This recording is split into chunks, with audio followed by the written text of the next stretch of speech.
Bonjour. Je voudrais parler. Je fais partie d'un collectif de personnes en Ariège qui cherchons à monter un groupement forestier pour acheter des forêts qui sont en vente, parce qu'en fait il y a beaucoup. On n'a pas parlé trop du foncier, en fait, qui est quand même un problème important, parce qu'il y a une mainmise de groupes, alors je ne sais pas s'ils sont industriels ou financiers, qui s'accaparent un peu les forêts pour les exploiter comme bon leur semble, on va dire. Voilà, en fait, c'est pour on cherche à monter donc un groupement pour acheter, parce qu'il y a une grosse, il y a une forêt qui est en vente qui fait, je sais pas, une centaine d'hectares, c'est ça? Ouais, une centaine d'hectares. Et au-delà de...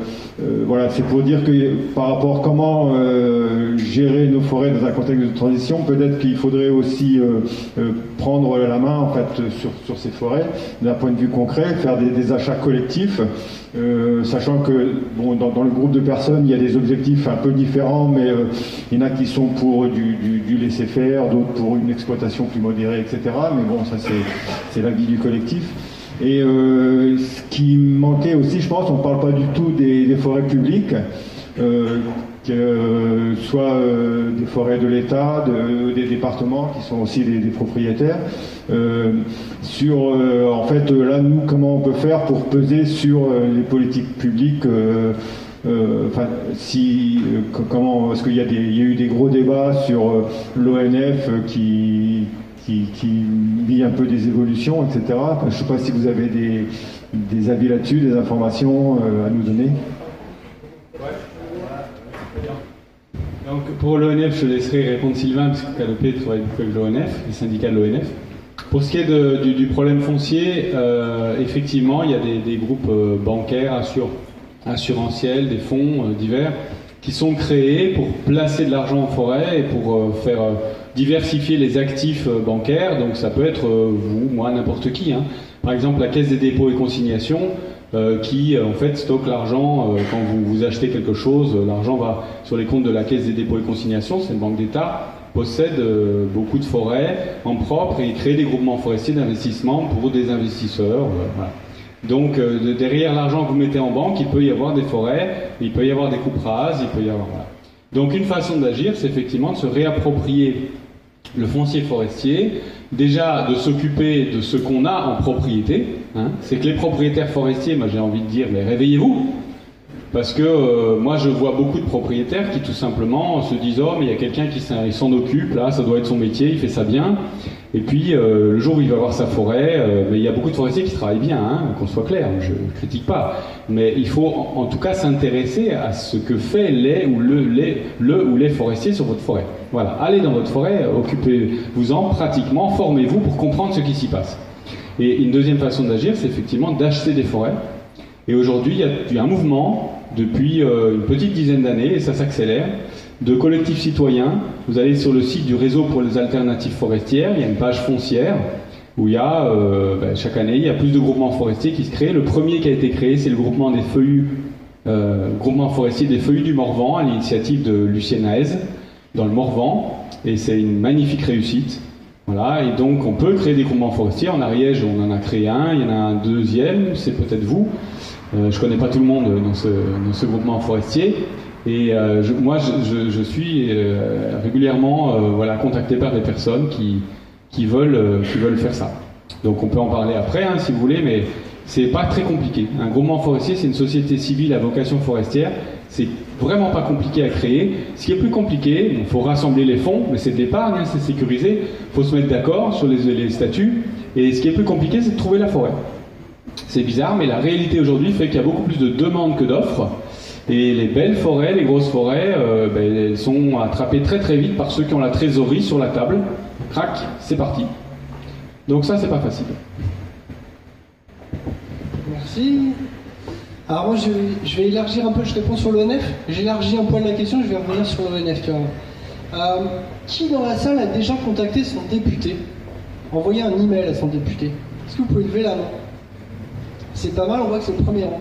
Qui a déjà rencontré son député? Était à la permanence et le rencontrer. Ok. Qui a déjà rencontré son député européen? Oh, il y a vraiment des bons élèves. Normalement, il n'y en a pas autant, mais bon. C'est magique. Ah, c'est pour ça, en fait, il y a un biais. Il y a un biais. En ce moment, il y a l'examen du projet de loi de finances à l'Assemblée nationale. Et on a fait tout un gros travail pendant l'été, grâce au soutien de gens comme Gaëtan, qui nous ont aidés on s'est plongé dans la fiscalité forestière. On a regardé ce qu'il fallait supprimer comme soutien à des pratiques controversées, qu'est-ce qu'il faudrait rajouter. Et on est en train de le pousser auprès des députés. Et en fait, ça marche super bien. Vraiment. Alors, pas aussi bien qu'on le voudrait, mais on a une oreille des députés qui s'intéressent à la forêt, qui, comme nous, la plupart d'entre nous, enfin voilà, ne savaient pas exactement, mais il y a une vraie écoute. Et ça va continuer. On l'a fait sur le projet de loi climat, là on le fait sur le projet de loi de fiscalité forestière. Je vous ai parlé tout à l'heure de la stratégie européenne forêt. Tout va se jouer au Parlement. Est-ce que le Parlement va accepter et va rentrer dans le bras de fer avec le Conseil des ministres de l'Agriculture? Et pour ça, contactez vraiment vos députés. Si vous voulez savoir comment faire, le truc tout simple, c'est qu'on inscrivez-vous sur le site de Canopée, il y a une newsletter. Si c'est bien fait, normalement, vous cliquez, vous mettez vos coordonnées quelque part. Tous les mois, on envoie une newsletter qui décrit toute l'actualité politique. Et des fois, on lance des appels, justement, on a tout simplifié. Vous mettez votre code postal, on vous met le nom du député, vous pouvez l'appeler, lui envoyer un mail, le rencontrer. C'est magique. Vraiment, à un moment, la question de la réappropriation du politique, elle passe par là. Et sur l'ONF, je finis là-dessus, le débat, il est éminemment politique. La réduction des postes à l'ONF, c'est quelque chose qui a un contrat entre l'État et l'ONF, qui a été validé par le conseil d'administration à l'arraché, qui prévoit à nouveau 475 suppressions de postes, et ce contrat n'est pas encore signé. Et là, il va être rediscuté au projet de loi de finances, en deuxième partie, donc c'est-à-dire fin octobre, et ça va être le festival dans l'hémicycle, et on a des appuis, y compris au sein de la majorité, de gens qui sont prêts à monter au créneau en disant on doit défendre le service public forestier. Et donc tout se joue, en fait c'est une bataille qui se gagne. Tout le monde, enfin à un moment, des gens décrochent leur téléphone et vont voir leur député. Voilà, c'est super. Bah, effectivement, si je prêche déjà le convaincu, c'est mon idée aussi. D'autres? Est-ce que des réponses pour eux? Oui, bonjour. Un peu de contradiction là, hein. J'avais une question concernant sur les cycles du carbone là, sur lesquels vous êtes passé assez rapidement. Quelque chose qui n'est jamais très clair pour moi, c'est vous avez parlé là qu'on coupe un arbre et si je plante un Douglas, je crée une dette carbone. D'où vient cette dette? Je veux dire, si un arbre pousse, le flux reste le même, donc si je coupe un arbre, je replante. Il ne faut pas replanter, mais donc s'il y a un arbre qui repousse à la place, est-ce que le flux change? Pourquoi il y a une dette? Ça rejoint le graphique que vous avez montré là sur la gestion en forêt libre ou coupée, sur laquelle vous êtes passé assez rapidement, mais je n'ai pas bien compris le problème. Donc c'est la première question sur l'aspect de la dette, des flux, etc. Et une question qui est peut-être liée, là vous avez mentionné les biocarburants, donc certains sont envisagés à partir de résidus forestiers. Donc quel est le problème qu'il y a à aller prendre les résidus forestiers pour en faire des biocarburants? Merci. Ah, j'ai envie de répondre aux deux, mais là, il va falloir que tu répondes au moins au deuxième. Ou tu compléteras. Les biocarburants, c'est quoi? Allez. Tu fais l'autre? Ah, il me brûle. Tu compléteras si besoin. Merci, parce qu'effectivement, on n'a pas été assez clair. Et quand vous avez posé la question, je me suis dit, oh, on a été trop vite. Quel est le problème? Est-ce que déjà, flux stock, on ne vous a pas perdu?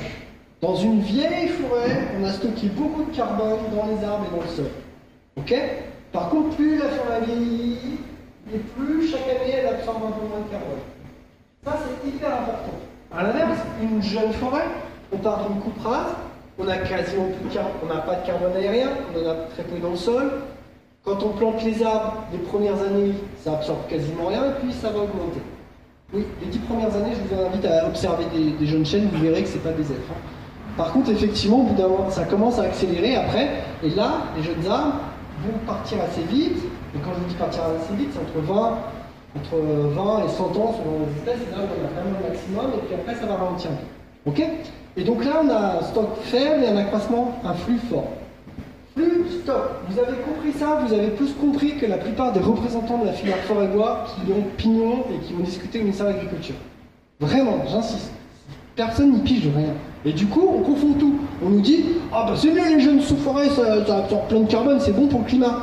Non. Pourquoi? Il y a une urgence climatique. Ce que dit le GIEC très clairement, c'est qu'en fait, là, on a tellement tardé à agir, on a mis tellement de gaz à effet de serre dans l'atmosphère, que si on continue d'en émettre, on risque d'avoir des rétroactions négatives. C'est-à-dire que le pergélisol va fondre, on va émettre du méthane et on va accélérer. Positif, pardon. Oui, enfin, ça dépend comment on voit, mais positif, effectivement, je crois que c'est plus clair. Et donc, on risque de franchir des seuils d'emballement climatique. D'accord? Et ça, on ne sait pas quand est-ce que ça va advenir. Peut-être que c'est déjà le cas, mais on sait juste que c'est vraiment dans les 10-20 prochaines années. Enfin, voilà, j'ai l'impression que ça fait 10 ans que je dis ça. Et donc, on n'a pas le temps d'attendre. Si je dis je coupe du bois et que je vais attendre de reconstituer le stock dans 50 ou 100 ans, ça ne marche pas. La dette carbone, en fait, on ne peut pas attendre 50 ou 100 ans pour la payer, puisque j'aurai tellement déréglé le climat, que du coup, peut-être que j'aurai un climat qui sera plus chaud, que cet état sera plus stressé, voire même qui partira en feu avec les incendies. Donc en fait, le climat ne réagit pas de façon linéaire, pour dire les choses autrement. On a une urgence, et c'est cette notion de dette carbone. Donc tout l'enjeu d'une bonne politique forestière, ça va être à la fois de maximiser le stockage de carbone au maximum dans l'écosystème, d'accord? Et en même temps, effectivement, de couper un petit peu de bois, etc., mais garder un haut niveau de stockage. Tu fais la deuxième? Non, je veux juste compléter sur la dette carbone parce que c'est un concept très important. Si vous voulez, c'est un peu c'est la même logique que la compensation, c'est-à-dire qu'on diffère le problème. On diffère le problème, même si théoriquement, en termes de calcul, en remplaçant le boulot, comme je vous ai dit, qui va produire 3-4 mètres cubes par hectare et par an, voilà, par un Douglas qui va en produire à terme 15 ou 20, hein, c'est bien à terme. C'est à terme, c'est-à-dire à partir de 50 ans. Ok? À partir de 50 ans. Et quand il aura 30 ans, il fera 12 mètres cubes et 20 ans, il fera 5 mètres cubes. Allez, ça dépend des stations évidemment, mais en tout cas, jusqu'à 20 ans, le stockage est très faible, il ne va pas dépasser l'écosystème qu'il a remplacé. Donc l'idée selon laquelle on aura un flux entrant de carbone et un stockage supérieur, c'est oui, à long terme. Et donc on diffère le problème.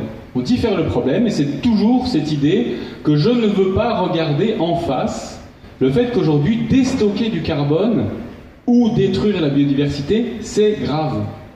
C'est grave parce que c'est maintenant le problème. Ça fait 10 ans, ça fait peut-être 20 ans, 30 ans qu'on le dit. Dans les années 70 déjà, on en parlait. Donc c'est toujours, on fait un calcul pour en fait différer le problème et dire mais non, on peut continuer. Voilà. Mais la dette carbone, ça c'est une réalité mathématique, physique, c'est tout. La question c'est à quand elle sera remboursée. Et si elle est remboursée dans 50 ans, ça ne tient pas sur le plan du climat. Voilà. Et du coup, ça nous amène à la deuxième question. Bah, tous les rémanents, les petites branches, quand j'exploite, si je les laisse au sol, elles vont se décomposer. Peut-être allez, on va dire une dizaine d'années. Donc là, si je les brûle, je reste sur une dette carbone de 10 ans, voire un peu moins, c'est peut-être acceptable. Sauf que, quand un arbre pousse, toute la fertilité elle se concentre dans les fins rameaux, en fait. Et donc si vous brûlez, vous exportez tous ces rameaux, vous exportez la fertilité. Donc vous avez cette fois-ci non plus un problème à court terme, mais vous allez avoir un problème à moyen terme, voire à long terme, selon les stations. Donc là, la forêt, en fait, il faut vraiment laisser tous les fins rameaux, il faut les laisser, ce qu'on dit les branches en dessous de 7 cm, c'est un gradient, en dessous de ça, il faut vraiment laisser en forêt et ne pas exporter. C'est clair? Est-ce que c'est clair? Est-ce que tu n'es pas d'accord? Moi, je vois des gens pas d'accord aussi. Non? Je suis pas convaincu, mais... Alors, par quoi? Enfin, si on peut prendre 5 minutes. Hein. Oui, parce que vous avez bien distinguer stock et flux. Ouais. Et la différence entre deux situations, pour moi, c'est un problème de flux. Parce que votre argument, il était sur le stock. Oui. Et qu'est-ce qui se passe si je prends un arbre, je le coupe et je le garde intact, le stock reste le même, je augmente le stock quelque part. moi j'ai l'impression laïquement, c'est vraiment un problème de flux, c'est-à-dire que je dis, je remplace un truc qui est plus important par un autre arbre plus jeune qui est Oui. Mais je voudrais bien vous remontrer le dessin de la filière bois, là, où il n'y a que du vert, vous voyez. Dans la filière où on stocke, il n'y a que du vert, c'est-à-dire jamais on émet de CO2. Alors ça, c'est une idée complètement théorique. Comme il l'a dit, chaque fois qu'on fait du bois, qu'on le stocke quelque part, il y a des sous-produits. Hein, le simple fait de couper un arbre, il faut bien mesurer que comme vous produisez la mort, vous accélérez la décomposition du système racinaire. Tout simplement. Et le système racinaire, c'est à peu près, selon les arbres, entre un tiers et la moitié parfois. Ça peut aller jusqu'à la moitié de l'arbre. Donc ça veut dire que vous provoquez la moitié de mise en atmosphère du CO2. Voilà. Donc les pertes d'exploitation, ce n'est pas que le bois qu'on laisse à terre qui va évidemment se décomposer plus vite que si on avait laissé l'arbre en forêt, mais c'est aussi le système racinaire. Et puis c'est l'augmentation de la température arrivant au sol qui peut accélérer les processus de minéralisation de la matière organique. Donc il y a déjà dans l'écosystème des pertes, et puis il y a des pertes du fait qu'au fur et à mesure de la filière, on a des rendements de transformation. Le premier rendement, c'est le rendement de sciage. On scie, on a un rendement de 50, 60, 70% maximum. Donc ça veut dire qu'il y a entre 30 et 50% qui passent en sous-produits, dont une partie est recyclée. Nous, on milite évidemment pour recycler ça dans la construction, faire des panneaux avec les sous-produits. Sauf que si on le met dans la construction, on ne le met pas dans l'énergie. Donc en fait, il faut bien comprendre qu'aujourd'hui, il y a des tensions sur les sous-produits. C'est un truc incroyable. Il y a 50 ans, on ne savait pas quoi en faire. Mais la sciure, aujourd'hui, ça se vend. Il y a plein de transformations, chaque transformation. C'est-à-dire que si ton hypothèse théorique, par exemple, je coupe un arbre, je le stocke dans un hangar, tu vois, voilà. Ça oui, et c'est justement, je t'invite à lire Le Turc parce qu'il prend cette hypothèse théorique. Ça c'est vrai. C'est-à-dire que le stock, je le déplace, je le mets dans un hangar, j'empile des trous. Ça, je toucherai pas le stock. Mais il y a un autre truc, tu vois, qui va dans ce cas-là qu'on va perdre. Et ça, moi, j'ai mis du temps à le piger, parce que tu l'apprends pas à l'école forestière. On a été bousculés, si tu veux, les forestiers, par les gens qui s'intéressent au climat. Il y a une tribune qui a été écrite par plus de 700 scientifiques à la Commission européenne sur cette question-là, et vraiment bousculés. Et en fait, ils t'amènent à un autre truc, ils te disent, mais bon, regarde, si tu compares vraiment les scénarios, surtout en France où la forêt elle est jeune, encore une fois, 80% elle a moins de 100 ans. Si j'avais pas coupé l'arbre aurait continué à grandir et à absorber du carbone. C'est ce qu'on appelle, du coup, si je le coupe et que je le mets dans mon entrepôt fictif, je me prive aussi de ce qu'on a, cet accroissement qu'aurait eu, ce qu'on appelle le foregone effect. Et donc ça, tu dois l'ajouter à la dette carbone. Et quand tu ajoutes tout ça, enfin, même sans le foregone effect, tu arrives à des dettes carbone qui sont de l'ordre de 50 ans si j'augmente la récolte en France. Et ça, c'est ni Gaëtan, ni moi, enfin si nous on le dit dans le rapport, mais c'est surtout, il y a eu un consensus scientifique là-dessus, de la Commission européenne, sauf qu'on n'arrive pas à débloquer les choses, quoi. En fait, là où on est limite sur ce débat, parce qu'on va peut-être passer à une autre question, mais c'est un débat intéressant, c'est quand l'arbre meurt, là j'ai eu plein de discussions avec Le Turc à ce sujet-là, au moment où l'arbre meurt, ou juste avant, si le forestier le récolte pour aller le mettre dans un stockage durable avec un haut rendement de transformation, c'est-à-dire peu de pertes, c'est-à-dire peu de bois qui va en papier et en énergie, là, je peux augmenter la durée du stockage. Mais en imaginant bien que j'ai quand même accéléré un peu la décomposition des racines, et tout ça, ça suppose que je ne prélève que par cueillette les arbres qui vont mourir. Et on compare en fait deux durées de stockage à ce moment-là, deux durées de stockage, parce que ça pose un autre problème, c'est la biodiversité. Je vois Jean-Marie Savoie qui hoche de la tête, mais il a raison. En fait, vous comparez deux durées de stockage, c'est-à-dire combien de temps le bois va mettre à se décomposer en forêt. Là, je regarde que la question carbone-climat, par rapport au temps qu'il va rester stocké dans la filière. Si vous prenez du chêne, des gros chênes, les chênes, ils peuvent durer 100 ans dans la forêt. Si vous gardez, même plus, parfois des gros chênes, c'est impressionnant. Des sapins, ça va mettre 10 ans, 20 ans, ça va aller plus vite, on le sait. Mais déjà 20 ans dans la filière, c'est pas mal, parce que la durée moyenne aujourd'hui des panneaux, c'est 20 ans, la durée moyenne des charpentes, c'est autour de 50 ans. Voilà, sachant qu'on a encore des charpentes magnifiques qui ont été faites il y a 300 ans, donc ça compte dans le bilan, parce que les charpentes Maison Bouygues, à mon avis, c'est pas 50 ans. Voilà. Donc, on compare deux durées, et il faut, là, pas regarder que le carbone, il faut regarder la biodiversité, c'est-à-dire qu'est-ce qu'on perd aussi en biodiversité à sortir le bois mort. Et ça, c'est important à regarder, parce que c'est une perte. D'autres questions? En tout cas, heureux de poursuivre le débat après, et n'hésitez pas. Oui, bonsoir. Ma question s'adresse plutôt à Gaëtan. Est-ce que tu pourrais nous faire part de ton expertise sur les conséquences possibles de l'implantation de la scierie Florian à la Meuson? Alors moi, je ne suis pas du tout expert de ce dossier, on m'a déjà appelé là-dessus. Bon, il y a plusieurs projets dans la région. C'est marrant parce que comme je m'exprime un peu publiquement avec des positions peut-être pas très habituelles dans la filière, en tout cas, il y a beaucoup de forestiers qui pensent comme moi, mais qui ne le disent pas forcément. On vient à moi en me disant est-ce que tu veux bien t'exprimer à tel endroit, aller dans les manifs avec moi. Bon, moi je peux pas trop déconner à être en première ligne de manif non plus parce que je fais partie de la filière. Donc oui, j'ai un point de vue sur cette question. Alors, je vais peut-être choquer les gens qui sont dans la salle. Je ne considère pas que c'est une méga scierie. Arrêtez d'utiliser ce terme-là. S'il y a des forestiers dans la salle, ils peuvent expliquer pourquoi. Ce n'est pas une méga scierie. C'est une grosse scierie, d'accord. 2, on a besoin de scier du hêtre en France et surtout dans les Pyrénées. Voilà, donc là j'ai été méchant. Oui, non mais t'en fais pas, je vais compléter. Voilà. Et par contre, la question, c'est quel modèle de scierie il nous faut dans les Pyrénées? Quel investisseur? Où vont les fonds publics? Et est-ce que la forêt pyrénéenne aujourd'hui est équipée pour permettre l'installation d'une scierie comme ça, compte tenu des problèmes d'accessibilité, des gros verrous fonciers qu'on approfondit dans notre rapport?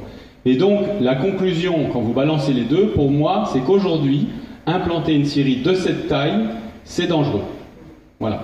Parce que la desserte n'est pas prête, et parce que ça va accélérer la desserte, et qu'on n'arrivera pas à suivre, et que le résultat de ça, c'est qu'on risque d'accélérer, non pas la desserte, donc l'équipement, l'accessibilité des forêts, mais les prélèvements.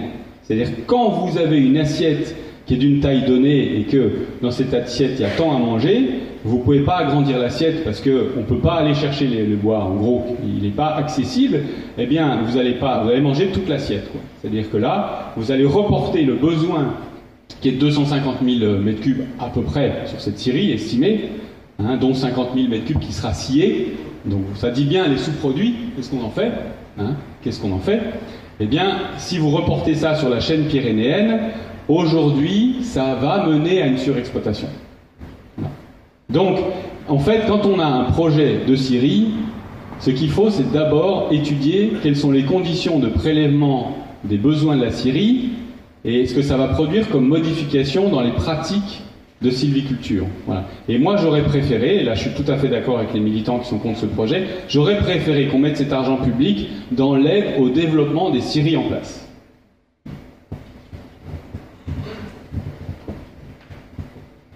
Bonjour, je me posais une question au sujet des forêts françaises hors métropole, puisque les schémas que vous nous avez montrés et les explications sont valables principalement en fait, pour les forêts françaises métropolitaines, mais on a le cas de la forêt amazonienne et des forêts tropicales en Guyane, et de toutes les forêts dans les îles ou des mangroves en fait, qui ont des pressions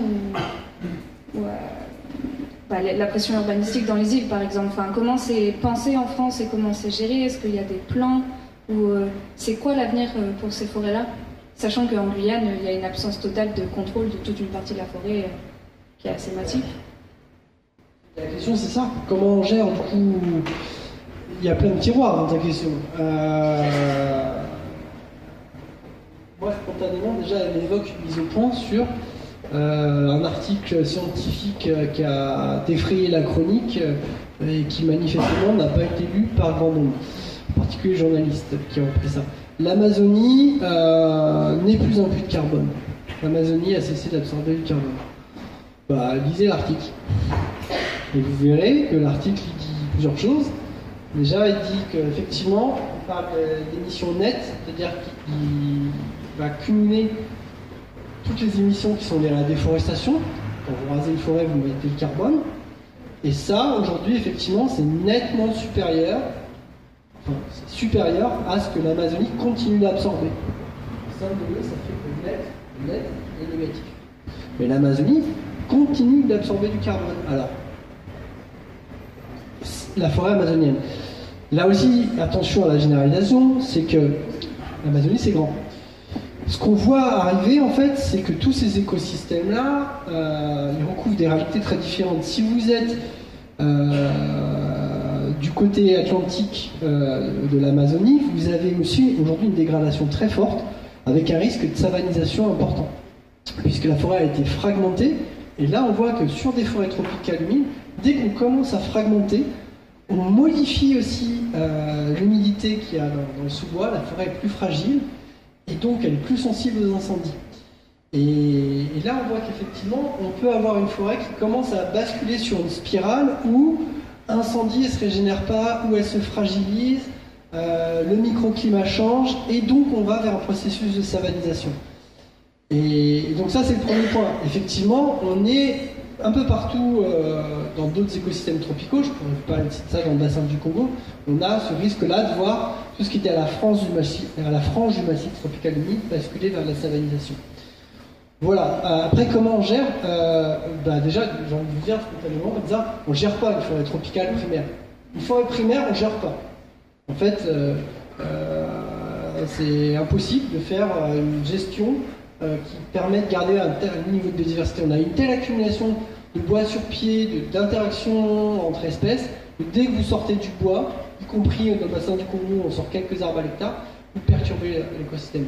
Donc je crois que le vrai enjeu, c'est de se dire, c'est quelques lambeaux de forêts primaires qui restent dans le monde, comment on fait pour les protéger. Ça ne veut pas dire les mettre sous cloche, parce qu'il y a des utilisations traditionnelles des gens qui posent pas de problème, mais vraiment se dire comment on les protège, comment on fait pour réduire la pression sur la frange des massifs. Et puis après, vous soulevez plein de questions sur les mangroves et autres, ou les milieux insulaires. Oui, c'est des questions d'urbanisme, c'est des questions de... je pourrais partir sur des heures là-dessus, ça évoque plein de choses, mais voilà. En tout cas, c'est pas les mêmes mécanismes forêt tempérée, tropicale, boréale. Je sais pas si vous vous souvenez du tableau que je vous ai fait sur le carbone, c'est important de l'avoir en tête. Bonsoir. Ouais. Donc moi je suis encore étudiante, j'avoue que je commence un peu en forêt, donc je suis étudiante en 5e année en agronomie, en école d'ingénieur.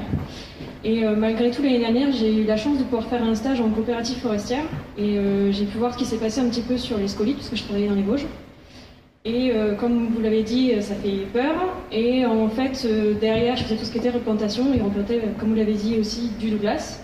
Et je voulais avoir un peu votre avis, c'est une question un peu bête, mais savoir justement quand on voit des centaines et des centaines d'hectares comme ça, où clairement le bois est mort, il n'y a pas forcément, enfin je ne sais pas trop, après en export, qu'est-ce qu'on peut encore en faire? Moi de ce que j'ai vu sur le terrain, entre guillemets, pas grand chose. Qu'est-ce qu'on fait? Est-ce qu'on laisse sur place? Est-ce qu'on coupe? Est-ce qu'on exporte? Et si on replante, quoi? Est-ce que vous avez, enfin je vois que nous on faisait des tests, on plantait notamment du pin corse dans les Vosges. Ouais. Qu'est-ce qu'on fait? Est-ce que c'est des idées qui pourraient être gardées ou... Ouais, c'est une super question qui nous a donné envie d'organiser une réunion avec 80 personnes en juin dernier dans les Ardennes. Est-ce qu'il existe une alternative à la coupe rase dans les peuplements scolités? C'était passionnant parce qu'on était invités par des agents de l'ONF, syndiqués. Il y avait des maires de collectivités locales. Là-bas, c'est beaucoup de la forêt publique. Donc les maires, ils ont perdu tout le patrimoine sur pied. Et je peux vous dire que pour les revenus de la commune, c'est important. Il y avait aussi des gens qui vivaient, qui avaient un regard forcément, parce qu'une coupe rase, il y avait des coupes rases sur plusieurs centaines d'hectares dans les Ardennes. Et en fait, on a essayé de travailler sur les différents itinéraires techniques, et on va produire un document. On a fait un premier compte rendu, et on va produire un document technique sur vraiment les différents itinéraires possibles. Et ce qu'on voit, c'est qu'en fait, il y a vraiment le stade au niveau du scolite, il a un pic épidémique. Et c'est à ce moment-là où, en gros, dans le peuplement, quand le scolite commence à arriver, il est là, il est en équilibre avec le peuplement. À un moment, il y a un déséquilibre, si je reprends l'image de Gaëtan, il va commencer à pulluler. Et c'est là où, si vous arrivez à détecter, à couper les arbres, vous pouvez encore sauver votre peuplement. Mais à un moment, si vous arrivez au stade post-épidémique, c'est trop tard. Et c'est là où c'est assez stupide, c'est que même les scolites, ils sont partis, ils sont hier, ils sont morts. Et donc, on a des arbres morts sur pied. Et là, on bascule plus sur un raisonnement entre économie et biodiversité. Économiquement, vous regardez le prix du bois, simplement. Est-ce que c'est toujours rentable? Est-ce que le marché est saturé? Si tout le monde, dans une région qui est scolitée, coupe son épicéa, le prix du bois s'effondre. Et en plus, c'est des bois de moins bonne qualité. Et parfois, peut-être que ça va valoir le coup de se dire, effectivement, je récupère quelques billes, ou au contraire, je laisse mes épicéas morts sur pied, parce que de toute façon, les coûts d'exploitation vont à peine être remboursés par ce que je vais vendre. Je garde du coup un couvert forestier, je laisse la régénération revenir, Et dans 3-4 ans, je vais faire un cloisonnement. Un cloisonnement, on parlait que le cloisonnement, c'est vachement bien. C'est pas la déforestation. On fait une année dans laquelle, du coup, plutôt que de faire passer des engins sur toute la parcelle, on fait passer un engin dessus et on va venir travailler pour éviter de tasser les sols à côté.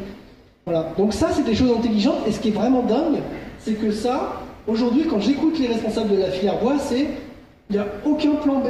C'est coupe rase suivi de plantation. Il y a des expériences qui ont été faites, enfin, il y a plein de choses qu'on va publier là-dessus. En Tchéquie et en Allemagne, le parc de Bavière, et la frontière entre les deux, ils ont regardé ce qui se passait si on faisait... Les Allemands d'un côté, eux, ont dit on coupe tout et on replante. Ils ont vu que derrière les scolytes revenaient, et les Tchèques ont laissé faire, ou c'est l'inverse, mais je pense que c'est les Tchèques c'est l'inverse peut-être. Les Tchèques ont laissé faire et ont vu qu'à un moment, en fait, non seulement les scolytes, ils n'avaient plus rien à manger, donc la population diminuait, que le parasite augmentait, et que ça se régulait, et qu'en fait, on avait une forêt qui, au bout de 10 ans après, qui était plus résiliente et qui retrouvait un état plus intéressant, alors que, du coup, les Allemands, l'inverse, en fait, avaient une deuxième vague de scolytes. Voilà. Donc, regardez tout ça, il y a les Belges qui ont fait une super publication, si vous avez envie de voir ça, ça s'appelle Forêt Wallonne, qui a fait une super publi dessus, et puis sinon, on va publier ça dans les 2 mois qui viennent. Voilà. Ouais. Bonsoir. Vous nous avez parlé des limites intellectuelles fortes, pour rester poli, de raisonner en substitution ou de stockage dans les meubles, etc. Est-ce que vous pouvez nous dire 2 mots sur, même genre de raisonnement, sur la compensation CO2 par la plantation d'arbres pour fleurir sur des paquets, sur les vols d'avion, etc., etc. 20 ans de ma vie à combattre cette bêtise, et en fait, c'est hyper simple. Le débat, il devrait s'arrêter juste à la science. Je prends l'avion, j'émets à Newton 5 pour aller à New York à peu près. Je plante un arbre, il va pour absorber l'équivalent de Newton 5, il va lui falloir 30, 40, 50 ans, ça dépend des espèces, mais au moins ça. Donc, même raisonnement que tout à l'heure, si tout le monde fait ça, on décale simplement le problème, on accroît la crise climatique, et dans 30, 40, 50 ans, comme mon arbre il sera grand, en fait il sera jamais grand, parce que le climat aura tellement changé que du coup, ça ne marchera pas. Voilà. Donc ça, rien que ça, déjà, ce décalage-là, il discrédite totalement la possibilité de compenser en plantant des arbres. Le débat a évolué. Vas-y, après je parle de contribution. Alors après, il y a plein d'arnaques. Il y a une deuxième partie de l'escroquerie. Après, tu parles de contribution, mais il y a une deuxième partie de l'escroquerie intellectuelle dans l'histoire. C'est que, en fait, quand vous cliquez là, j'ai fait de l'avion, donc je veux compenser, en fait, vous financez une plantation qui aurait peut-être eu lieu sans vous. Voilà. Donc, la notion d'additionnalité qu'on met sur tous les dossiers, oui, c'est additionnel, qui la vérifie, c'est invérifiable. C'est invérifiable. C'est de la poudre à perlimpinpin, quoi. C'est-à-dire, c'est pas parce que vous avez pris l'avion que du coup, il y a quelqu'un qui va se réveiller en disant « Ah bah tiens, grâce à lui, je vais planter !» Parce que sinon, je ne peux pas planter, bien entendu. Bon, ça, je pourrais parler vraiment, faire une soirée. J'en ai fait des soirées compensation carbone, mais... Ça, franchement, mais on a publié plein de trucs sur l'accaparement des terres, que ça crée la restriction des droits dans les pays du Sud, enfin, j'en ai des milliards. Mais ça, déjà, le débat devrait s'arrêter là. Et franchement, il n'y a pas un contradicteur qui tient face à ça. On ne m'a jamais contredit dessus. Et on me dit, ah oui, mais le seul argument qui vient, c'est ah, c'est quand même mieux que rien. Non, c'est pas mieux que rien.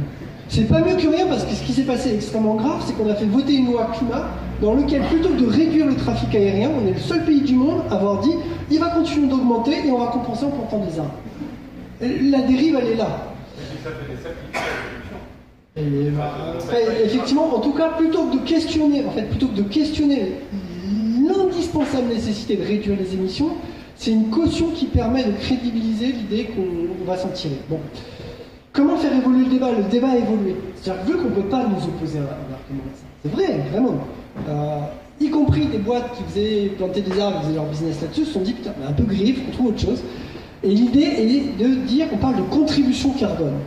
C'est quand même déjà plus intelligent. C'est-à-dire que non seulement les entreprises doivent réduire en fonction d'objectifs fixés par la science, et en plus, collectivement, c'est dans les rapports du GIEC, on sait que même si on réduit, on va devoir restaurer plus de forêts et absorber plus de carbone.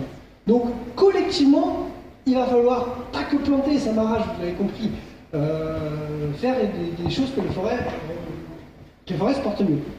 Mais c'est collectivement. Ça veut dire que aucune entreprise ne peut se dire « je suis neutre en carbone ». Aucune entreprise ne peut vous servir sa soupe en disant « j'ai fait le maximum, mais la part incompressible, c'est celle-ci que je compense ». Dès que vous voyez ça, c'est arnaque. Une entreprise peut dire « j'ai réduit, conformément à ce qu'a dit la science, et en plus, j'ai contribué à l'effort collectif ». Mais l'idée de compenser la part irréductible, elle ne marche pas. Pareil, un truc où j'ai jamais été contredit, c'est donnez-moi n'importe quelle entreprise, et je vous trouve toujours une solution comment réduire davantage sa part incompressible. Parce que qui compense ? Total, BNP, Vinci, franchement, c'est pas dur de trouver encore où réduire la part vraiment compressible. Bonsoir.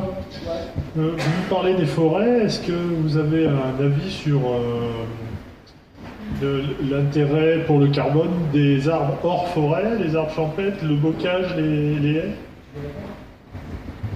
Oui, là, donc il y a beaucoup d'argent qui est brassé pour planter aujourd'hui, beaucoup d'argent qui est brassé. Une partie de cet argent est du mécénat pur, une partie est de la compensation, donc il y a une différence assez forte entre les deux. Et puis il y a la compensation pour des entreprises qui ont fait un gros effort et d'autres pas, donc on ne met pas tout le monde dans le même sac. Mais moi je fais une grosse différence aussi entre planter en forêt ou planter hors forêt. Merci pour votre remarque, parce qu'effectivement, de faire de l'agroforesterie, c'est-à-dire de mettre des arbres là où il n'y en a pas, pour combiner pâturage, élevage avec arbres, ou combiner agriculture, parfois c'est techniquement compliqué, mais avec des arbres, évidemment que tant sur le plan du microclimat, que du carbone, que de la biodiversité, que du paysage, c'est très bon. Donc là, je suis moins critique sur le bénéfice carbone de la plantation hors forêt, évidemment, clairement. Mais faites attention quand même à l'argument compensation, ça vous l'avez compris. Mais par contre, si c'est du mécénat, il y a des entreprises qui font du mécénat pour soutenir l'agroforesterie, foncez quoi. Parce que votre question tend la perche, l'arbre en ville, Miyawaki. Personne là, Miyawaki ? On n'a pas posé encore la question ? Bon, j'arrive. Il faut planter les arbres, y compris en ville. Les arbres en ville, c'est important. Mais de ça, on a aujourd'hui un truc qui est en train d'arriver, c'est les plantations de Miyawaki, où par un coup de baguette magique, on va recréer des forêts primaires sur des places de parking. 30 ans. Ouais, 30 fois plus de biodiversité. En fait, ça dit beaucoup, on a publié un article là-dessus, ça dit beaucoup justement du lien qu'on a coupé complètement avec la compréhension des cycles forestiers. La forêt, c'est le temps long. C'est-à-dire que si vous voulez recréer une forêt primaire, en partant d'une place de parking, c'est possible. D'abord, vous retirez le bitume. Et puis, vous laissez les espèces pionnières revenir. Il va falloir du temps. Et une fois que vous avez recréé l'ambiance forestière, vous allez avoir des espèces post-pionnières et puis d'autres qui vont s'installer. Mais si vous mélangez tout, des espèces d'ombre avec des espèces de lumière et tout, dans une plantation hyper serrée, en allant vous faire financer après en disant « Regardez, j'ai planté 10 000 arbres !» avec 3-4 arbres au mètre carré. Je finis. 10 000 arbres. Et que vous n'avez pas l'honnêteté intellectuelle de dire qu'avec une telle densité, forcément, naturellement, il va y avoir de l'élagage. Même dans 10 ans, il va en rester que 1 au mètre carré. Et dans 30-50 ans, ça va faire comme toute forêt, il va en rester très peu. Et donc déjà ça, on ne peut pas calculer en nombre d'arbres, à la limite en termes de surface, et se poser la question du budget. Moi j'ai regardé les coûts des budgets Miyawaki. On est sur de l'ordre, j'en ai trouvé une, 200 000 € l'hectare. 200 000 € l'hectare. Ah bah oui. C'est 40 fois une plantation classique. Pourquoi les collectivités mettent autant d'argent ? C'est symbolique.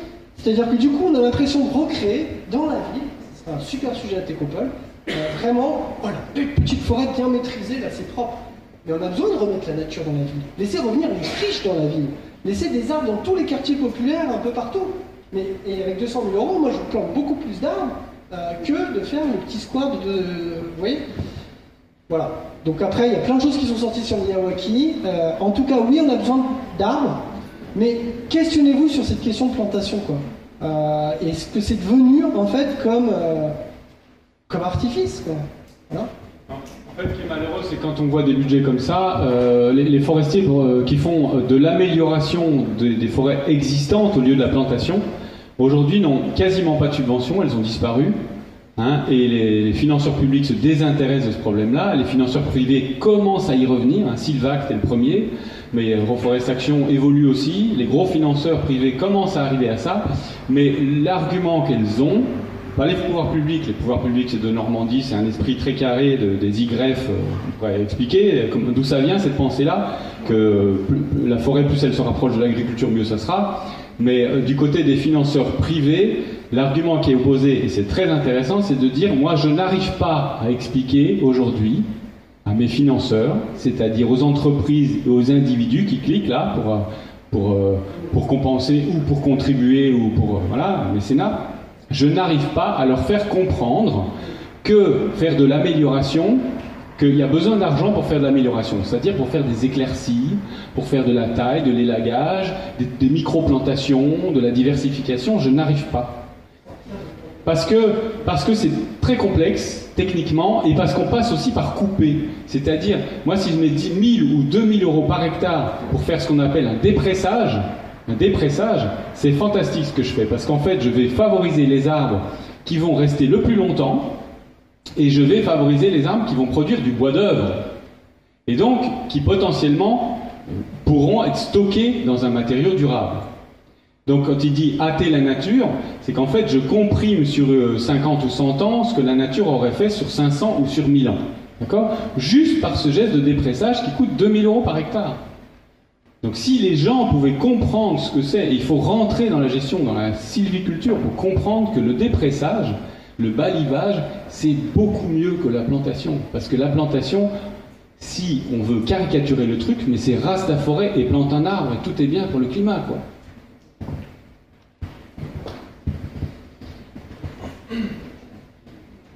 Alors j'avais une question par rapport justement aux alternatives forestières de plantation.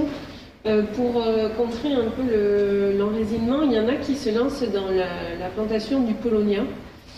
Et j'avais un... Pardon ? Oui, l'arbre. Et d'autre part, il y a dans des pays en Asie, je ne me rappelle plus lesquels, ils vont jusqu'à replanter jusqu'à 38 espèces ensemble justement pour favoriser une croissance et une espèce de... D'accord. Donc je voulais savoir... Ça, c'est Miyawaki qui sortez de votre corps, Miyawaki. Non, c'est pas ça. Bah, les 38 espèces d'arbres, c'est typiquement du Miyawaki. On va planter plein d'espèces, encore une fois, sur une surface limitée, pour des écologies différentes. Et on va croire que par ce miracle-là, en fait, on va créer de la diversité des interactions. Et je vais le redire parce que, vraiment le redire, c'est-à-dire que quand toute cette subtilité, cette alchimie qui se crée dans une forêt mature, entre les arbres, vous ne pouvez pas la recréer simplement en faisant un patchwork d'espèces comme des écologies différentes, en fait. Ça ne marche pas. D'accord. C'est juste, en fait, on a quand même une culture de l'arbre, parce qu'on a un besoin de l'arbre, et il y en a qui veulent contrer un peu l'enracinement et créer des alternatives quand même. Mais qui laisse la nature revenir. Non, mais on ne peut pas toucher aux forêts, ça c'est le principe, mais quand même, ils veulent du bois d'œuvre. Oui, mais je comprends, c'est la voie du juste milieu qu'on cherche là, hein, on est d'accord. Donc entre rien faire, qui serait peut-être bien pour la biodiversité, et des plantations intensives, etc. Le Paulownia, c'est une espèce exotique. Il faut faire attention quand même aux risques invasifs, à la faune associée, à la biodiversité. Donc faites attention avec toutes ces espèces qu'on dit miracle, ça y est, j'ai trouvé l'espèce, etc. En fait, le principe de la gestion adaptative, la gestion de la forêt, la sylviculture d'accompagnement en pro-sylva, etc., c'est quelque chose qu'on a un peu perdu dans notre culture et qui consiste simplement à dire je trouve le bon dosage entre laisser faire et intervenir. Vous voyez ? C'est-à-dire que j'observe, je m'adapte. J'observe, je m'adapte. C'est un petit jeu en fait. C'est un petit jeu comme si vous jouez au piano et puis vous faites 2 notes ensemble et vous dites ah là c'est moche. Puis vous en faites une autre, ah ben là c'est beau tiens. Alors la prochaine fois, voilà, c'est un petit jeu et qu'il faut réapprendre ce truc-là. Et en fait quand vous avez un écosystème, chaque écosystème est différent et c'est un travail un peu de médecin, de diagnostic, de dire tiens qu'est-ce qui se passe dans cette forêt ? Ah ben je vois qu'il pousse ça, il meurt ça. Parce que la mort fait partie de la vie en forêt, hein, ça fait partie de la vie de la forêt. Et donc c'est cette gestion adaptative que nous on veut promouvoir. Vous voyez, c'est de sortir de cette gestion en tout ou rien. Hein, je vous ai montré 50% là, 50% on laisse faire, 50% on fait des forêts de plantation. C'est ça qui est mortifère. C'est ça qui est mortifère. Ce qu'il faut apprendre, c'est cet équilibre entre j'observe, je fais, j'observe, je fais. Et donc il faut des gens sur le terrain pour ça. Et c'est là aussi qu'on se bat, quand on parle de l'ONF, c'est qu'on est en train de nous pondre une société, et je pense que ça, atelier d'écologie politique, on n'est pas les premiers à parler de ça, on le voit dans toutes les filières, et nous c'est dramatique, où en fait il y a de plus en plus de chefs et de sous-chefs, et de secrétaires, et de sous-secrétaires, et de trésoriers, et de sous-trésoriers, qui en fait n'ont pas de compétences de terrain, quoi. Je veux être méchant, mais on se demande ce qu'ils foutent là, enfin, je veux dire, tout le flux financier, les budgets sont mis en haut pour aller programmer, pour aller faire des logiciels, de la gestion par drone, mais en fait, c'est pas là que se produisent les bonnes gestions, quoi. C'est pas là. Le savoir-faire, il s'apprend sur le terrain, et surtout en forêt. Par exemple, aussi, il y a un truc que Gaëtan dit souvent que quand je caricature, en disant, vous avez d'un côté la forêt vivante, et de l'autre les plantations de pins noirs. Ouais. Mais ce qui est intéressant, c'est quand on récupère ces plantations en monoculture, qu'on les ressent, qu'on vient travailler dedans, qu'on fait quelques éclaircies, qu'on regarde, et on est surpris de la capacité de la nature à revenir, s'installer, et c'est là aussi où c'est passionnant et ingrat, c'est qu'on n'est pas récompensé, effectivement, quand on récupère, moi ce que j'appelle plantation, il me dit c'est des forêts en potentiel, il a raison, c'est même des plantations les plus immondes.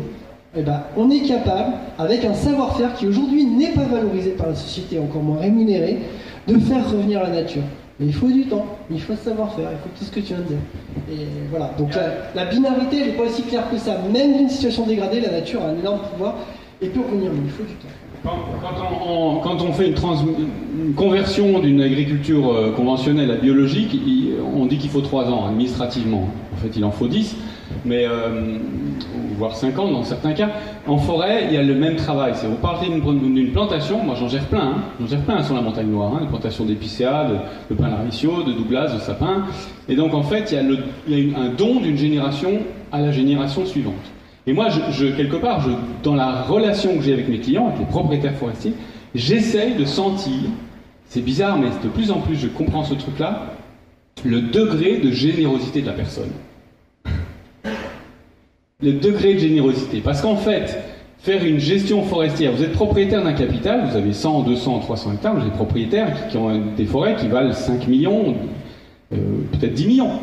Voilà, c'est un gros capital familial qui est hérité de génération en génération. Eh bien, qu'est-ce que vous êtes prêt à sacrifier de vos revenus individuels instantanés, de votre génération à vous? Et il y en a qui sacrifient rien, je peux vous le dire, je bagarre avec eux, pour les générations à venir. Et souvent la réflexion que les propriétaires me font, et c'est très intéressant, mais quand je leur dis mais ça serait quand même vraiment bien pour le sol, pour l'eau, pour la biodiversité. Et quelque part ils me disent mais pourquoi c'est moi qui ferais cet effort-là? Et moi je ne peux pas leur dire parce que bien sûr c'est vous. Et non, la puissance publique a abandonné ce truc-là. Donc pourquoi? Oui, ils posent une bonne question. Non, moi je peux pas, je vais lui dire parce que j'aimerais bien, mais en fait, non, je joue avec votre argent donc je peux pas. Voilà. Donc c'est un effort que quand je dis la transition c'est à nous de la faire, c'est la même chose quand on achète, le geste d'acheter, de consommer, c'est qu'est-ce que je suis prêt à sacrifier de ma facilité, de mon confort, pour l'avenir. Tout le monde doit faire ça. J'avais une question sur les incendies.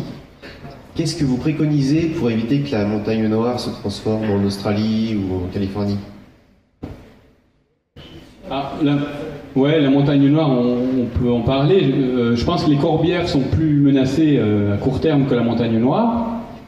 Mais le sud de la montagne noire, bien sûr, est déjà et puis la Clappe et tout le Narbonnais est déjà très très très sensible. Alors c'est un débat très très compliqué. Là, moi, j'ai pas de réponse aussi tranchée que sur le climat. Déjà parce que j'ai moins d'expérience et que j'ai fait moins de bibliographie là-dessus. Mais il y a en fait 2 tendances de nouveau, si je caricature un peu. La première, c'est de dire il faut des écosystèmes simplifiés, c'est-à-dire à 2 strates. Vous avez une strate basse et une strate haute. et vous éclaircissez régulièrement, vous broyez le matériel, etc., ce qui coûte très cher. Bon, c'est ce qu'on appelle la défense des forêts contre l'incendie, ce qui se justifie tout à fait en bord de route, là où il y a des risques importants, parce qu'on jette des mégots, parce qu'il y a un tiers des incendies qui sont criminels aussi, qui sont intentionnels, hein, c'est l'estimation, c'est quand même con. Et l'autre option, c'est de dire, et je pense que les deux sont un peu vrais, mais il faudrait avoir une stratégie un peu différenciée, modérée là-dessus, et de dire une forêt dans laquelle il y a une diversité de strates et surtout beaucoup de matériel, hein, donc beaucoup de bois, une couverture continue, beaucoup de bois, beaucoup de carbone dans le sol, c'est une forêt qui a une inertie thermique, hydrique et donc climatique, et donc qui sera moins inflammable, d'accord, et peut-être moins combustible, parce que c'est les deux éléments du risque feu. Voilà. Et ça, il y a de la littérature là-dessus aussi. Donc moi, il n'y a pas de débat tranché, mais il ne faut pas oublier les effets positifs d'une forêt qui est chargée en bois, y compris en bois mort. Parce que l'idée, c'est généralement que le bois mort, ça produit des incendies, ça c'est faux. Les branches, et surtout les branches de pin, voilà, ça oui. Mais il est impossible en forêt d'aller broyer toutes les branches. Donc là, il y a un conflit entre fertilité et risque incendie, je le reconnais, qui est compliqué à gérer. Là-dessus, parce que c'est l'explication pourquoi le rapport sur l'adaptation traîne depuis des mois, parce que ça change tout le temps. Et moi, cette semaine, j'ai encore eu une longue discussion avec un chercheur de l'INRA sur cette question spécifique. J'ai appelé Gaëtan en disant faut qu'on reprenne encore le passage sur les incendies. Et pourquoi? Parce que cet été, il y a eu les morts. Et là, j'ai les copains de la réserve des morts qui m'appellent en me disant ça y est, la forêt privée a une autre peau. Très clairement, le département et l'État sont en train de se désengager de la réserve des morts qui a brûlé à moitié, au prétexte que c'est à cause d'eux que l'incendie s'est propagé parce que la réserve n'était pas entretenue, le bois n'était pas coupé. Voilà, c'est ce qui est en train de se passer. Donc c'est pareil, si vous voulez appeler le cabinet de la ministre en disant mais c'est pas tombé. Et du coup, le chercheur m'a dit mais non, mais c'est complètement ubuesque. Parce qu'effectivement, oui, on a besoin de débroussailler au bord des routes, ça a été dit par Gaëtan. Mais en fait, la dualité, elle est très facile à résoudre. C'est dans les zones hyper urbanisées, il faut débroussailler. Mais tu l'as dit, c'est pas extrapolable, c'est pas possible. Et en plus, c'est en conflit avec le fait de laisser du bois au sol. Et les leçons, ce qu'il m'a expliqué, c'est que nous, on commence tout juste à se poser des questions, mais en Californie, en fait, ils ont beaucoup de recul. C'est-à-dire que ce qu'ils se rendent compte, c'est que les incendies repassent souvent aux mêmes endroits et ont tendance à simplifier l'écosystème et à l'homogénéiser. Et qu'au contraire, dans les endroits où on a notamment des gros arbres, ça joue un rôle, pas forcément expliqué, mais de tampon en fait, et du coup c'est plus résistant aux incendies. Et donc l'idée de dire qu'il faut simplifier l'écosystème pour mieux résister aux incendies, elle est hautement questionnable. De toute façon, elle est économiquement pas viable. Voilà. C'est pas possible qu'on fasse comme dans les Landes, qui est une forêt, qui est une plantation hyper intensive, mettre le même niveau d'investissement public dans la desserte des CI ou du débroussaillage, c'est pas possible. Donc il va falloir apprendre à gérer sur les forces de la forêt. Et le bois mort, je suis tout à fait d'accord avec toi. Le bois mort, en fait, c'est une source d'eau. Plus vous avez un sol où il y a du bois mort, plus vous avez une teneur en eau importante dans l'humus. Donc, c'est pas, voilà, après ça dépend des forêts, etc. Mais globalement, c'est vraiment important à creuser, quoi, et à se poser des questions et à continuer à faire de la recherche là-dessus. Et donc, on ne peut pas publier notre rapport sur la partie incendie. On publiera l'année prochaine. Bonsoir. J'avais deux questions. La première question, c'est que vous aviez conclu la première présentation en disant que on ne devait pas raisonner seulement autour du carbone et aussi de la biodiversité et de l'écosystème, mais est-ce qu'il y a des outils pour quantifier ça? Enfin, comment est-ce qu'on mesure ça? Parce que la mesure carbone, c'est une mesure qui est utilisée pour à peu près tout.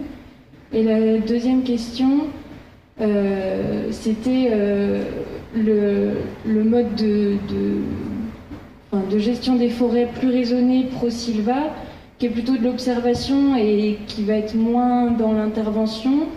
Et du coup, ça va prendre du temps.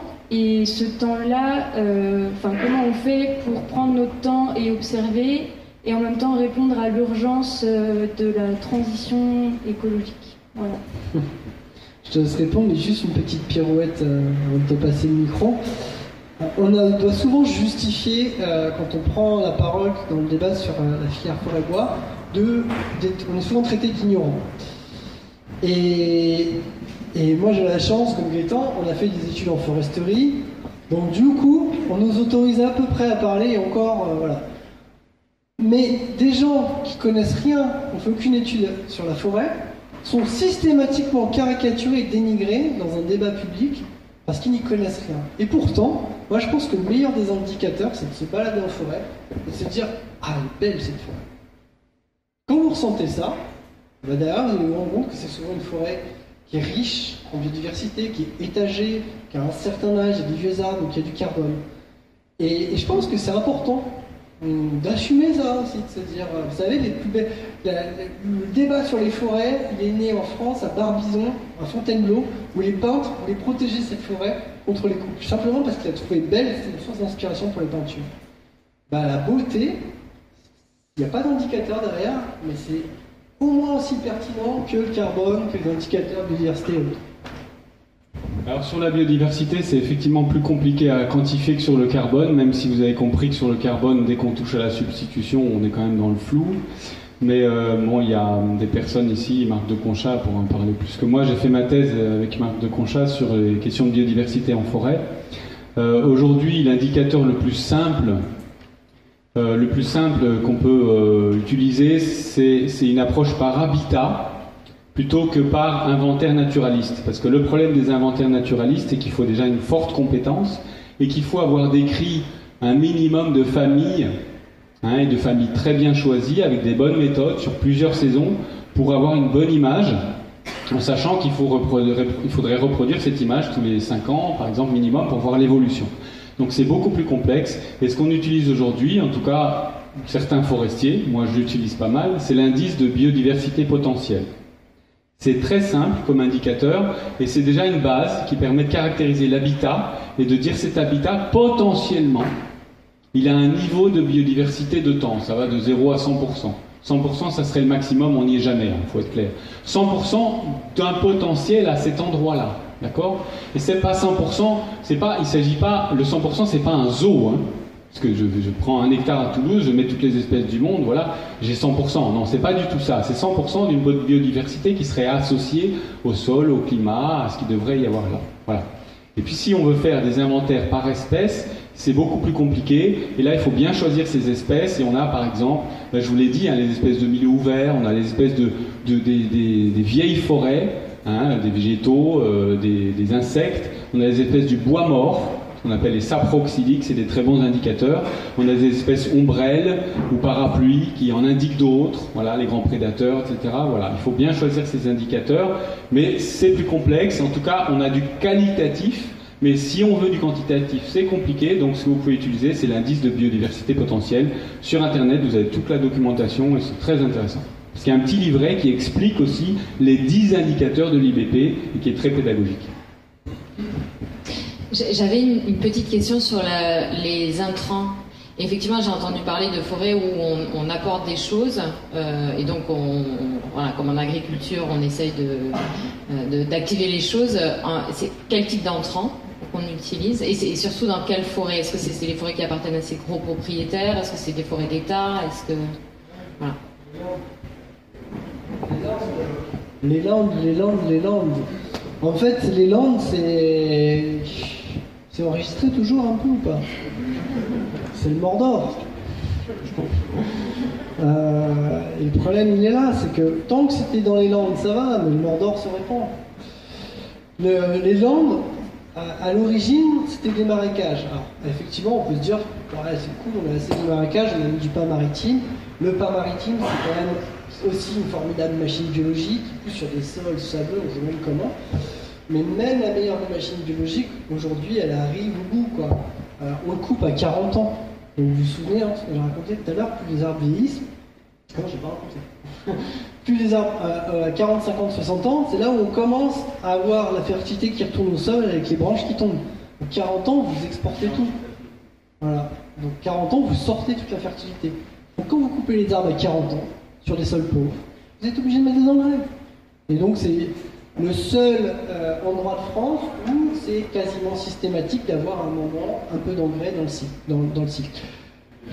Avec des labours, etc., etc. Après, on a aussi l'utilisation de pesticides, alors, ça commence à se tasser un peu, mais il y a eu quand même beaucoup. Enfin, il y a eu. C'est marginal dans la filière. Bien être clair, hein, c'est pas l'agriculture. Mais ça existe. Et le fait que ça existe dit beaucoup de ce que c'est. C'est-à-dire que les pesticides, on les utilise à un moment après une coupe rase pour venir anéantir la végétation herbacée ou le recrue de fougère, aigle, et éviter la concurrence sur les jeunes plants. Mais si vous ne passez jamais par le stade coupe rase, donc, vous ne mettez pas en lumière le sol, vous n'avez pas de concurrence, mais vous avez plutôt une gestion en couvert continu, bah là, vous n'avez pas besoin de pesticides, vous n'avez pas besoin d'engrais. Voilà. Le problème des herbicides, des fongicides ou des insecticides, puisque derrière ce mot pesticide, il y a 3 catégories, c'est le signe d'un déséquilibre. Comme en agriculture, c'est le signe d'un déséquilibre. C'est-à-dire, par exemple, on est passé par un défrichement, on a amendé les terres avec du fumier, etc., et vous plantez une forêt là-dessus. La forêt n'est pas du tout faite, en fait, pour arriver sur des terrains chargés artificiellement en azote. Donc là, vous allez, par exemple, avoir du fomès qui va se développer sur les résineux, c'est un champignon qui creuse les arbres, qui fait pourrir les arbres. Quand vous faites plusieurs générations de résineux l'une sur l'autre dans une région où il y a beaucoup de résineux de plantation, vous allez avoir l'ilobe, qui est un insecte extrêmement vorace, ça peut vous démolir une plantation en 2 semaines. Et si vous avez une prairie et que vous plantez et 50 ans après vous récoltez tout en coupe rase, vous avez ce qu'on appelle une inversion de flore, c'est-à-dire que tout d'un coup, on va retrouver la prairie, il y a une mémoire du sol, il y a une banque de graines, il y a une mémoire, et vous allez retrouver à peu près la prairie qu'il y avait avant la plantation. Et donc la prairie, c'est des herbacées, c'est des graminées qui vont avoir une concurrence très très forte au niveau des racines, des plants que vous mettez. Et ça peut fatiguer vos plants à tel point que ça rate, quoi, votre plantation est ratée. Donc les forestiers, moi j'estime effectivement qu'il y a des herbicides, des fongicides, des insecticides qui sont utilisés, mais ça reste limité. J'ai fait une conférence au Sénat il y a 2 ans sur ce sujet-là, on était l'ONF et les privés. Ça reste limité, heureusement, et je pense que là, les associations de protection de l'environnement arrivent au bon moment pour empêcher que ça se développe. Là. Mais c'est une réalité, et il y a une pression pour que ça continue, tout simplement parce que si on fait de la forêt de plantation et qu'on empile des générations d'espèces très productives comme Douglas, pin maritime, eucalyptus, etc., on appauvrit les sols, on stérilise aussi la capacité qu'a l'écosystème à réguler les maladies par lui-même, et donc on va vers un besoin d'engrais et de pesticides. Pour compléter sur l'exemple de Gascogne, il ne faut pas oublier que quand ils se plantent aujourd'hui, ils sont issus des 180 du bovin. Oui, c'est des clones, c'est des sélections. Presque des clones.